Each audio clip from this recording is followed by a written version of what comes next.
जैसे जल सेवन की बात आती है, चाहे पीने में चाहे नहाने में,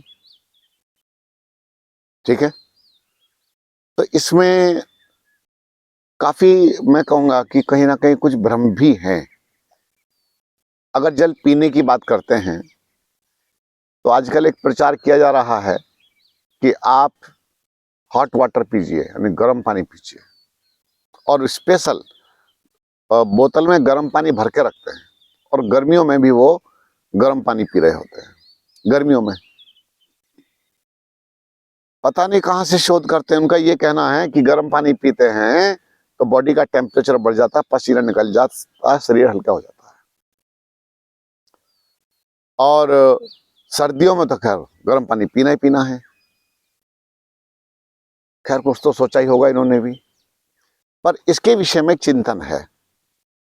उचित लगे तो मान लेना, नहीं तो मेरा कोई हट नहीं है आपके लिए। जैसे प्रकृति प्रकृति को माँ कहते हैं ना। अच्छा, एक बात बताइए, जब माँ घर में खाना बनाती थी या बनाती है, तो आपको यूं ही खिला देती है या आपके स्वास्थ्य के अनुसार खिलाती है? बुद्धिमान माँ अपने बच्चे को स्वास्थ्य के अनुसार भोजन कराएगी, ऐसा ही है ना। और गलत खाएगा तो बच्चे को चांटा दिखाएगी, बीमार होएगा। लेकिन अब आपको कौन बताए, कौन दिखाए चांटा? अब तो बड़े हो गए, अब तो माँ की बात भी कहाँ मानेंगे। वो बोले तुम्हारा जमाना था, तुम्हारे समय में होता था, हमारे समय में नहीं होता। अब सुनो ध्यान से, जैसे ही मौसम बदलता है, वातावरण बदलता है, तो गर्मियों में कैसा जल निकलता है धरती के अंदर से? धरती के अंदर से ठंडा निकलता है ना। और गर्मियों में, सर्दियों में तो निमाया निकलता है। सर्दियों में निकलता है गुनगुना, है ना। और गर्मियों में ठंडा। पक्का? तो परमात्मा की कृपा है या नहीं है? तो अब आप अपनी बुद्धि क्यों लगा रहे? जब प्राकृतिक रूप से वातावरण में बदलाव आ चुका है, तो ये भी तो पंच तत्वों का है। तो आप पीने में भी धरती मैया के अंदर से जैसा निकल के आता है वैसा ही सेवन कीजिए, अलग से मत उसको ठंडा कीजिए, चिल्ड मत बनाइए। करते ना, बहुत चिल्ड बना लेते कई लोग, वो विस्फोट कर देगा, आपके अंदर भयानक हानि करेगा। उस समय ना लग रहा हो, लेकिन आगे लंबे समय में घुटने जाम हो जाएंगे, कमर जाम हो जाएगी, कंधे जाम हो जाएंगे, ढेरों समस्याएं बनेंगी आगे चल करके। आज नहीं लग रहा, हो सकता है युवा हो सकता है बचपना लग रहा हो, लेकिन बचपना तो नहीं रहेगा ना, युवा भी होगा और युवा बुढ़ा भी होगा। तो बुढ़ापा आने से पहले पहले ही हालत हो जानी है खराब। तो धरती में से जैसा निकलता है वैसा ही जल सेवन करना चाहिए। अब रही बात सर्दियों की, सर्दियों में भी कैसा जल पियोगे? जैसा धरती के अंदर से निकलता है। ट्यूबवेल देखा है कहीं पर, जो जिसमें धक धक धक तो खूब सारा पानी निकलता है? अरे कैसा लगता है कि अभी नहा लो। और उसमें नहाने वाले कभी बीमार नहीं होते, फौज में नहाने वाले बीमार नहीं होते। और सुबह आते ना, और उनके प्राणायाम भी अलग ढंग के होते हैं, ग्रामीण क्षेत्रों के उनके प्राणायाम भी अलग ढंग के होते हैं, बड़ा अच्छा लगता है। वो तो नाक बंद करते हैं और सांस रोकते, अंदर डुबकी लगाते हैं। जल चिकित्सा भी और प्राण चिकित्सा भी सारी चल रही है साथ साथ। क्या कमाल का है। तो इस तरह से आवश्यकता क्या है, जैसा प्रकृति दे रही है हमें उसको वैसे ही लेना चाहिए। चर्चा चल रही थी, ट्यूबवेल में नहा रहे थे और फिर गर्म रेत में जाकर लेट के लोट लगा दी, और फिर आकर के नहा लिए, फिर गरम ठंडा। ये तो हमारे स्वभाव में था, और आप ही नहीं करते, पशु भी करते हैं। वो अभी तो हौज में लेटा था, वो तालाब में, बड़े तालाब में पशु लेटा हुआ है, नहा रहा है, लेकिन बाहर निकला रेत में आकर लेट लगा दी। मैंने देखा लेट लगाते हुए। किसी ने मुझसे कहा क्या जलनेती करवाते हो? ये गाय भैंस भी या घोड़े भी जलनेती करते हैं क्या? करते हैं, मैं कहता हूं करते हैं। हाथी भी करता है जलनेती करते हैं, नेति करते हैं, नेति। उनकी नेति मैंने देखी है, भैंस यूं पानी भरती है और नाक से मारती है, फू फूं मारती है जोर से तो जल लेती, वो भी तो करते हैं। तो शुद्धि करने के लिए उनके अंदर पानी चला गया, ऐसा मारा खींच करके, वो फूंक मारते मैंने देखा। और गेंडे को भी देखा मैंने, जो गेंडा होता है ना, वो नहा था उसको, और होता है ना बड़ा वाला ये जिसका मोटा मोटा मुंह होता है, हाँ? हिप्पो हिप्पो हिप्पो हिप्पो को भी देखा है मैंने। सुनिए, हिप्पो को भी देखा है मैंने।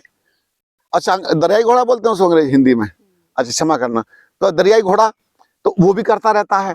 तो ये सब करते हैं नेचुरल। और मैंने पक्षियों को गल गल गल गल गल गल गल ऐसे पानी गले में भर के गले गले गले गले गले गले ऐसे करते हुए देखा है। चिड़िया भी करती हैं। चिड़िया भी करते हैं, पक्षी भी करते हैं, है ना? हाँ, कितनी अच्छी बात बताई है। तो इसी तरह से बड़ा आनंद है प्रकृति में। तो इसीलिए जो प्रकृति दे रही है उसको वैसे स्वीकार कर लीजिए, उसी को जैसा का तैसा वैसे स्वीकार करेंगे। अब रही बात दूसरी, जैसे मैंने अभी कहा था कि थोड़ा सा मसाज करें, मालिश करें। मालिश कैसे करेंगे? एक कपड़ा ले आइए, कपड़ा जैसे, चलो ये भी ले सकते हैं, वैसे थोड़ा सा खुरदुरा होता है, हल्का हल्का सा एक खुरदुरा तौलिया आता है, पतला वाला, पतला वाला, जैसे हम लोग, हाँ। चलो तो होगा। तो ऐसे पहले उसको देखो, यहाँ से ऐसे ही पूरे शरीर को मलिए। जब पूरे शरीर को कपड़े से मलेंगे ना तो रक्त प्रवाह बढ़ जाएगा, रक्त संचार बढ़ जाएगा। और याद रखना, ऐसे ही जब आप चेहरे यहाँ पर मलेंगे, मुखमंडल पर, साबुन सुबुन की आवश्यकता भी नहीं पड़ेगी। और उसी को जब नहा रहे हो गीला करके तब रगड़ो। और नहाने में थोड़ा सा समय लग जाए तो क्या बुरी बात है, लगाओ। और जब निकलोगे एकदम फ्रेशनेस, ताजगी, एकदम चेतनता से निकलोगे बाहर। क्यों? शरीर का घर्षण किया और आप शीतल जल से स्नान किया आपने। अभी तो शीतल जल से स्नान करने में कष्ट जैसा लगता होगा, लेकिन जब करोगे शीतल जल से, हा, ठंडे ठंडे पानी से नहाना चाहिए, गाना है या नहाए गाना चाहिए। तो ये कितना बढ़िया आनंद आएगा। तो ठंडे जल का आनंद अभी लीजिए। आजकल, कल नहाए आप? रोज नहाते, कल रोज नहाते। कल वहां गंगा में हाँ, कितना ठंडा था, बहुत। जम के था, लेकिन एकदम ताजगी मिल जाती है। तो यही है, गर्मियों में आप शीतल जल से ही स्नान करें, लेकिन उसको घर्षण करें शरीर का, तो बाकी वो समस्या तो वैसे खत्म। और घुटनों की भी मालिश करें। और जब कपड़ा गीला करके आप मालिश करेंगे, मेरे कहने से करके देख लो एक बार। मैंने बंगालीज को देखा गंगा जी में ना, हाँ, कपड़ा गीला करके अपने शरीर पे ऐसे से बड़ा ध्यान देते हो। लाल साफ। कितना कितना ध्यान रखा होगा। ये बंगाल से आया है, आवाज सुन ली होगी आपने उसकी। नहीं, उनके लाल साफे होते हैं ना, वो हमारे द्वार में। अच्छा, पहचान भी है। ये देखो, ऐसा भी नहीं है, हमारे बिहार के बंधु भी लाल साफे रखते हैं। नहीं, मैं हरिद्वार की हूँ ना। अच्छा, चलिए, तो कुल मिलाकर के शरीर का घर्षण याद रखना। अगर जोड़ों के दर्द भगाने, घुटनों के दर्द भगाने, कमर का दर्द भगाना, ये देखो, हैं? अरे तौलिया गीला कर दो और यूं ही ऐसे रगड़ो, यूं करके। ये देखो, ये देखो, ये देखो, ऐसे होगा। और ये दाएं बाएं, और बढ़िया हाथ की भी एक्सरसाइज लो बढ़िया ढंग से। और ये गर्दन, सर्वाइकल कभी नहीं होगा। अरे घुटनों की भी करो। तो स्नान के समय करो, ये तौलिए से करो, तौलिए से स्नान कर लिया ना आपने, तौलिए स्नान कर लिया, तो मैं कहता हूं आनंद आ जाएंगे। और रही बात सर्दियों की, सर्दियों में भी अगर आपके यहाँ समरसेबल है, देखो मुझे तो पता नहीं घर की स्थितियां कैसी हैं, कहीं पर डायरेक्ट पानी आता है। दोनों तरीके बताऊंगा। समरसेबल का अगर पानी आ रहा है, थोड़ी देर समरसेबल चला दीजिए, टंकी में जाने दीजिए, उसका जो पाइप का पानी निकल के आता है, अरे उससे नहाइए, ऐसा कर कर कर कर कर कर कर नहाइए। पता है क्या है, हम खाते भी घुटन घुटन में है, नहाते भी घुटन घुटन में है। हम ऐसे घुटन घुटन में कंजूस टाइप के हो गए हैं, विचित्र टाइप के हो गए हैं। हम तो नहा, ओए फटाफट फटाफट फटाफट फटाफट फटाफट। ये फटाफट की जिंदगी है ना, इसने हमको बस फटफटी बना दिया है। फटाफट की जिंदगी ने, फटाफट के जीवन ने फटफटिया बना दिया हमको, फटफटिया। हम तो बेकार हो गए। किसके लिए फटफटिया बने हुए थे हम? तो किसी की फटफटिया बनने की आवश्यकता नहीं है। और बढ़िया नेचुरल प्राकृतिक जीवन जीना है, जो प्रकृति माँ कहती है, ये माँ है हमारी, तो उसके आधार पर ही हमको जीना पड़ेगा। देखने में भी अंधे हो गए। कितनी बढ़िया बात बता रहे हैं आप। तो इसी प्रकार से स्नान का भी मैंने बढ़िया तरीका बताया। और इसके बाद पानी पीने का भी तरीका, पीने का भी यही है। नियम यही है, जो नियम हर जगह वही लागू होगा। आप गर्मियों में शीतल जल जैसा धरती के अंदर से आता, या मटके का ले लो, मटका, और बाकी बचा दूसरा सर्दियों में जैसा धरती के अंदर से आ रहा है। अब रही बात ही किसी के यहाँ पर उस तरह की व्यवस्था नहीं है, ठंडा ही ठंडा आता है, तो आप क्या करें, हल्का सा टेम्परेचर बदलो अग्नि के द्वारा, उसका टेम्परेचर थोड़ा ही बदलिए, एकदम चिल्ड नहीं। आप अपने अंदर गर्मी लाना चाहते हो तो व्यायाम की गर्मी लाइए, गर्मी व्यायाम की लाओ। सर्दियों में पसीना निकालना है तो व्यायाम करो जम करके, और पसीना टपकना चाहिए, इतना व्यायाम करना चाहिए, नहीं करते, इसलिए डैमेज हो जाते हैं, छोटी छोटी आयु में बुढ़े हो जाते हैं। तो ये जो बुढ़ापा जल्दी जल्दी आ जाता है, ये आता ही इसीलिए है। माताओं बहनों बंधुओं, स्नान का बहुत महत्व है, और सिर पर कभी भी गर्म पानी नहीं डालना चाहिए। सुना होगा आप लोगों ने, सिर पर गर्म पानी नहीं डालना चाहिए, हानि होती है, आपका ब्रेन में स्ट्रोक हो जाएगा, कभी भी हो जाएगा, पता नहीं चलेगा, बीपी हमेशा बढ़ा रहेगा, क्रोध की उत्पत्ति होगी गर्म पानी सिर पर डालने से, बालों की जड़ खराब होगी, मतलब दुर्बल हो जाएंगे बालों की जड़, और बाल जल्दी श्वेत हो जाते हैं, सफेद जल्दी होते हैं। तो यदि आप नियम के आधार पर चलते हो तब सुरक्षित भी रहोगे। अब ये मत कहना, अभी मैंने तो हाँ, गोवा से मेरे पास में 5 लोग आए, आते रहते, पूरे देश भर से आते हैं। तो गोवा से 5 लोग आए, उनके साथ में उनका बेटा भी आ गया, और बेटा ऐसा हाई फाई, यूं हाथ ना रखन दे। अब जैसे क्या हो गया, क्यों? नहीं अभी बात मत कीजिए, हाँ तो हंस लेना बाद में, कोई बात नहीं। तो सुनिए, तो बेटा हाथ ना रखन दे, तो वो मुझसे बोले उनके पिताजी, गुरुजी ये तो बात मानता ही नहीं है कभी। कोई बात नहीं, मानेगा मानेगा, नाम नहीं लेता वरना गड़बड़ हो जाएगा। बोले बेटे से बात हुई, बेटे को कुछ बातें मेरी जची, अरे मैंने कि यहाँ आए हो ना, कर डाल, जो भी है जैसा कहते हैं वैसा कर डाल।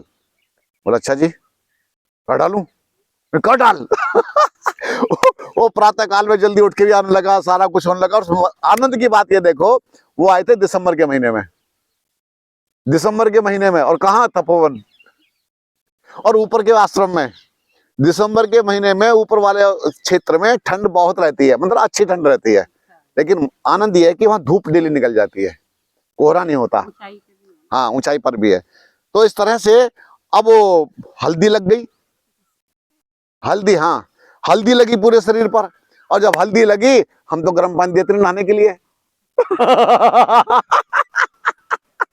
हमारे यहाँ तो गर्म पानी मिलता ही नहीं है, आप कितना ही भी कहो, कोसो, कुछ भी करो, हम इस तरह की व्यवस्था नहीं देते। क्या करते हैं, समरसेबल जो है हमारा, वो बोरिंग वाला पानी, वो पाइप से पानी निकल के आता, बहुत बढ़िया। कोई आपने गए कोई वहां, आपने कुटिया भी देखी थी ऊपर जाके, अच्छा अच्छा, आम के पेड़ अच्छा, इतने, दुनिया ओए, तो इस तरह से फिर वहां पर हमने चला दिया, उसके अंदर से निकल गया पानी गर्म, गुनगुना से गुनगुना। अब वो लड़का नहाने को तैयार नहीं, बोला मैं तो मर जाऊंगा। मैंने कि तू मर जा, चल मर देखते हैं। उसको पकड़ के हमने जबरदस्ती नहलाया, और नहलाया तो फिर नहाता ही जा। बोला बंद मत करो अभी, नहाने दो। बोले नहाने दो मुझे, एक बार थोड़ा सा लगता, अरे हल्दी लगी हुई है ठंडक में, हल्दी लगाई है, मिट्टी लगाई है, फिर तो डेली चलता था ना कार्यक्रम, हवन की राख भी लगाई थी हमने, पूरे शरीर पर भस्म लगाई। तो इसी प्रकार से हम लोगों ने उसको ठीक कर लिया। 1 सप्ताह के बाद जब लौट के गए ना वहां से, वो लड़का कहता है कि मेरी जिंदगी केवल आपने बदल दी, जीवन बदल गया उसका, बच्चे का। तो वो गर्मियों में भी, उसके पिता मुझे बता रहे थे कि गर्मियों में भी ये गर्म पानी से नहाता है, ये तो ठंडा लगाने नहीं देता अपने शरीर पर। तो माताओं बहनों बंधुओं, हमारे बच्चों को भी ऐसी आदतें डलनी चाहिए, नेचुरल प्राकृतिक जीवन जीने की आदत डलनी चाहिए, वरना ही जल्दी ही डैमेज हो जाएंगे। आगे चल करके ये मतलब यात्रा कर नहीं पाएंगे, जीवन की कठिनाई हो जाएगी इनको। छोटी छोटी आयु में फिर दुनिया भर के रोग आने शुरू हो जाएंगे, और फिर ये टाई वाले डॉक्टर के पास जाएंगे, टाई जो लगा रखे हैं, जो ढंग से बात तक भी नहीं करते। तो और बात जितना मैं बकबक करता हूँ, जितना मैं समझाता हूँ, जितना मैं बोल रहा होता हूँ, इतना कोई डॉक्टर बोलने के लिए तैयार नहीं है। पता आपको, मुझे आपके जीवन से प्रेम है, मुझे आपके जीवन को बदलने का, मेरे को बीमारी लगी पड़ी है, आपके जीवन सुधर जाए, आपका जीवन का कल्याण हो, आपके बच्चे अच्छे रहें, आपका परिवार स्वस्थ रहे, ये मुझे पता नहीं मेरे संस्कार में आके बैठ गया है। इसीलिए रात और दिन लगा रहता हूं। आपको भी नहीं देखता कि आप थक गए होंगे, लेकिन मैं आपको चेतना देने के लिए निरंतर लगा ही रहता हूं। तो आप भी जैसा बताया जाता है इसको समझने का प्रयास करें।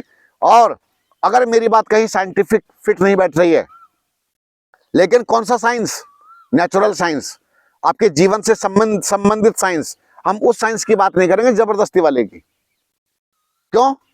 आपके टेस्ट पर टेस्ट, टेस्ट पर टेस्ट, टेस्ट पर टेस्ट ढेर लग गया, इतने टेस्ट बन गए, लेकिन इलाज कुछ भी नहीं, नथिंग। तो आइए हम अपने जीवन को प्राकृतिक बनाएंगे और खूब बढ़िया बढ़िया मल मल करके अब तौलिए से स्नान करेंगे और अपने दर्दों को दूर भगाएंगे, रक्त प्रवाह बढ़ाएंगे और बिना कुछ क्रीम लगाए, बिना कुछ पाउडर लगाए, बिना कुछ लगाए और अपने मुखमंडल पर कांति, आनंद भर देंगे।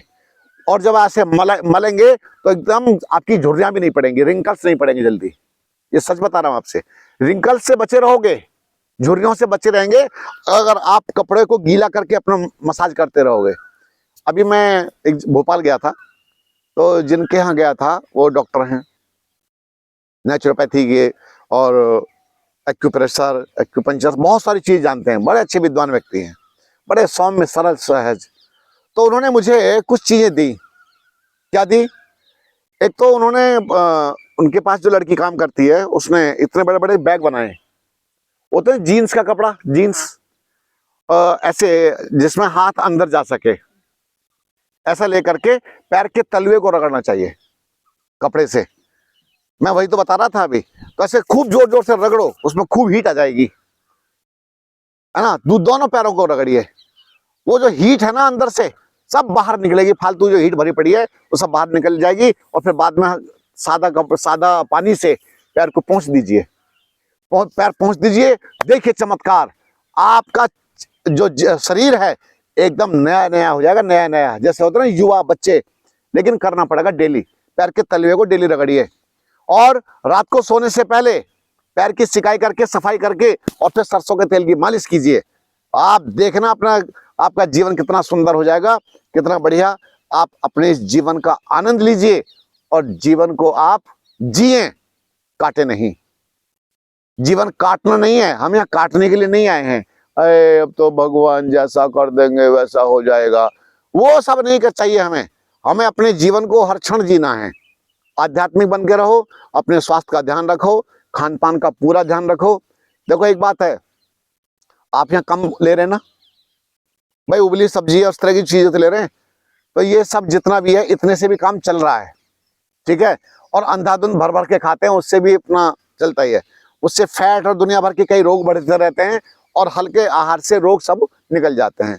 अपने स्वास्थ्य का ध्यान रखें। आज मैंने जल के विषय में बहुत सारी बातें बताई हैं। ओम।